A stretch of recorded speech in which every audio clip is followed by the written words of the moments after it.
Good afternoon, dear participants of the conference. It gives me a great pleasure to present to your attention my report, but before starting, I would like to express my gratitude to the organizing committee for the opportunity to take part in this conference. My report is devoted to the synthesis of new dehydroabutane derived sulfonamides, which are potential substances with antimicrobial activity. Interest in the dehydroabutane derivatives is caused primarily by the wide spectrum of biological activity we exhibit. The biological activity of oxygen containing derivatives, it turns out, can be roughly predicted depending on the location of substituents in the dehydroabutane structure. For instance, substituents at the first, second, and third position impact antimicrobial, anti-tumor, antiviral activity to their compounds, and so on. However, if we consider the ease of introducing functional groups into the dehydroabutane structure, then position 7, 12, and 14 are the most vulnerable to the action of chemical reagents. Nitrogen-containing derivatives of dehydroabiatic acid at the position 18 often show antibacterial activity. For example, some amides are active against Escherichia coli, Bacillus subtilis, Staphylococcus aureus, and some carbonyl compounds are additionally active against fungi such as Candida species. Many oxygen-containing dehydroabutane derivatives simultaneously exhibit several types of biological activity. For example, quinosic acid is known to demonstrate a broad spectrum of antiviral activity, including the activity against HIV. It is also active for Alzheimer's disease, diseases of blood, nervous system, diabetes, and some kinds of cancers. It is known that the introduction of a sulfur atom into topping molecules often increases the spectrum of biological activity or enhances the existing one.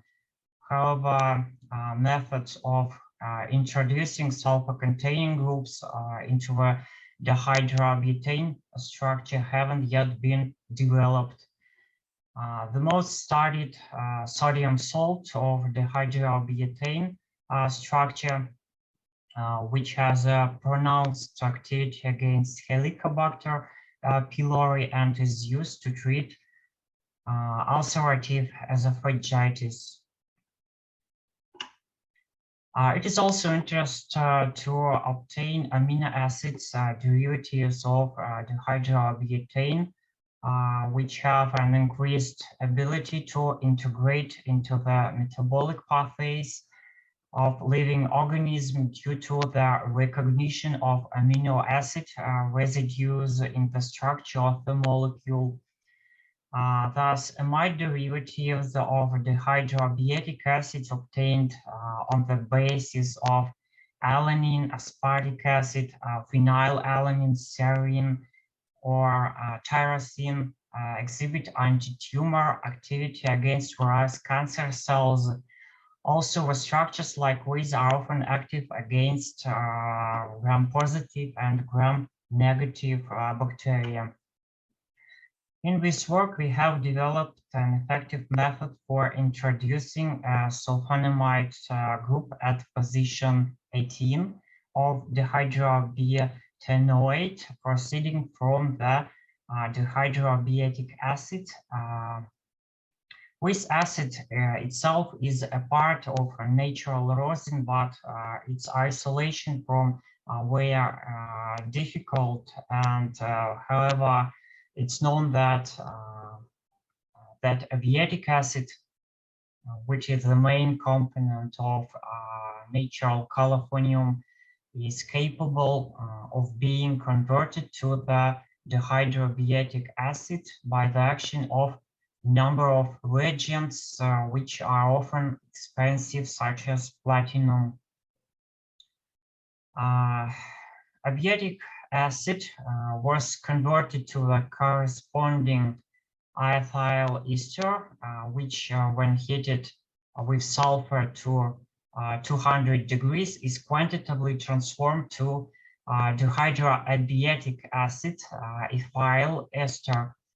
The esters are known to be reduced more readily when carboxylic acids and treatment of the corresponding ester with lithium aluminum hydride in diethyl ether made it possible to obtain alcohol. This alcohol is used for the synthesis of sulfonyl chloride in two ways. The first way is iodicate, as indicated in black color. It consists in the sequential transformation of alcohol into iodide, thioacetate, thiol, and then sulfur chloride. The second tosylate way is shorter and therefore more practical. According to it, alcohol is converted into tosylate, which then is boiled with NaCH in the presence of air oxygen to yield the corresponding disulfide, and oxidation of which, like the oxidation of thiol, was carried out with chlorine dioxide with a quantitative yield of sulfur chloride. Dehydroabietic acid ethyl ester was also used for synthesis of 12-sulfonic acid by sulfonation with chlorosulfonic acid. The subsequent reaction of this acid with phosphorus chloride affords sulfonyl chloride. It should be noted that 18 sulfur chloride is rather inactive in nucleophilic substitution reactions, and the larger the amine molecules, the more difficult the reaction occurs. Ammonia, some aliphatic, aromatic, and heterocyclic amines were introduced into the reaction with sulfur chloride. In some cases, were reaction accompanied by acidification caused by the decomposition of the sulfur chloride. The synthesized sulfonamides also proved to be unstable during long-term storage. Attempts to implement a reaction with methyltyrosinoate made it possible to synthesize the corresponding sulfonamides in a yield of only 15%. In contrast, 12-sulfur chloride of dehydroabietic acid, ethyl ester, turned out to be more reactive. Its involvement in the reaction with methyl esters of various amino acids made it possible to obtain sulfonamides in 70 to 100% yields. The removal of the methyl groups of the ester was carried out by lithium hydroxide in DHF and water. As a result, sulfonamides containing an amino acid fragments were obtained. When aspartic and glutamic acid are treated with thionyl chloride and methanol, diesters are formed. In general, the formation of sulfonamides proceeds in the same way as with other amino acids. You could see them in previous slide. In general,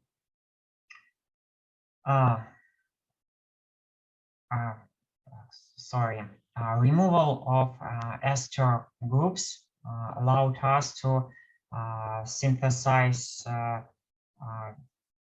dicarboxylic amino acid derivatives. Esters are known to be able to interact with hydrazine to form the corresponding hydroxides, the sulfonamides of amino acids. Esters synthesized were subjected to the action of hydrazine in methanol. The reaction requires the excess of hydrazine, and despite the fact that it proceeds quantitatively, the resulting hydroxides were unstable during chromatography. We are partially decomposed on silica gel, so where a yield doesn't exceed 76%. In the case of diesters, hydroxides are also formed with the yields about 55%. Hydroxides are often used to create antibacterial substances. However, looking ahead, I will say that none of these hydroxides showed antimicrobial activity on the test systems we used. I would like to elaborate on the preparation of sulfonamides based on amino acids containing two nucleophilic centers, lysine and cysteine. The terminal amino group of lysine is more active in nucleophilic substitution reaction. Therefore, it is capable of selectively reacting with sulfur chloride. The corresponding sulfonamide was obtained in the yield of 80%, and when the excess of sulfur chloride is added to the reaction mixture, the reaction of lysine with it proceeds to both amino groups, giving a mixture of mono and bisulfonamides. Additionally, when camphor 10 sulfur chloride was used, we synthesized bisulfonamide containing both mono and ditropine fragments. In addition to sulfur chlorides, acyl chlorides of benzoic, isonicotinic, and alpha-naphthylacetic acids can also be introduced into the reactions. They turned out to be less active in the reaction, and the corresponding amides were synthesized only with a yield not exceeding 55%. All compounds containing methyl ester group were reacted with hydrazine hydrate, resulting the isolation of the hydroxides as well. As for cysteine sulfonamides, only symmetric bisulfonamide was synthesized in 45 yield. The sulfonamide yield strongly depends on the solubility of the amino acid component, and diester of cysteine is less soluble and requires the addition of water. When acetone is added, the disulfide bond of the amino acid is split and thioketal is formed with a yield of 65%. When an aqueous solution of chlorine dioxide acts on thioketal or disulfide in dichloromethane, we are selectively oxidized to corresponding sulfur chloride, and these compounds opens up wide possibilities for functionalization. Many of the substances presenting in this presentation occurs not active against Staphylococcus aureus, Pseudomonas aeruginosa, and Candida albicans, but only two substances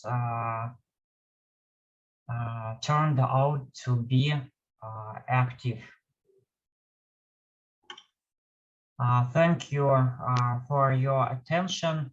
Now I'm ready to answer your questions. Thank you very much for your interesting presentation, interesting data. Please, give you some question, please. Excuse me, I have one question. I have to admit I've never seen this reaction before. The reaction between chlorine oxide and organosulfur compounds. So I would like to ask you, what was the source of chlorine oxide? Did you prepare it or is it commercial? How did you work with it? We have taken with reagents from the paper and mills combinate. We have a factory that produces paper for printers, and we used with reagents for bleaching the paper. We took it where. Oh, thank you. So it's commercial. It was commercial. It's not commercial. I don't know how we produce with reagent at the factory. We take the aqueous solution of chlorine dioxide. Okay, thank you. Somebody has a question?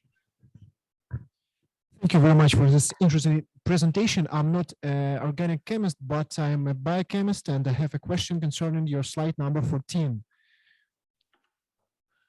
Is it possible candidates or, I don't know, some ideas about molecular mechanisms of these actions? I mean, antimicrobial action of these compounds. And what does these numbers mean? I mean, what is 32 and 64? What does it mean? Is it? Thank you for your question.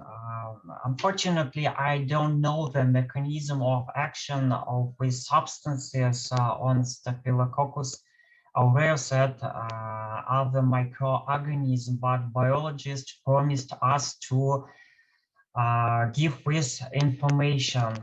With numbers, this is minimal inhibition concentration. Our biologists used the resazurin test to determine the MIC concentrations. What is this test about? Resazurin is the redox indicator that can change its color from blue to pink if bacteria or microorganisms are alive in the system studied by, but if a bacteria is dead, that change in color doesn't occur, and with redox indicator stay blue.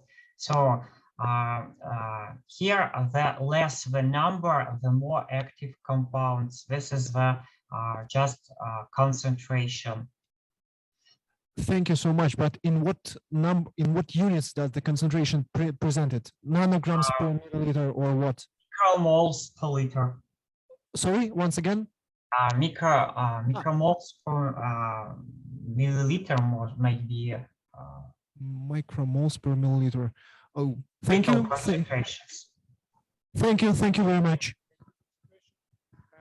Have your compound for comparison activity of standard compounds.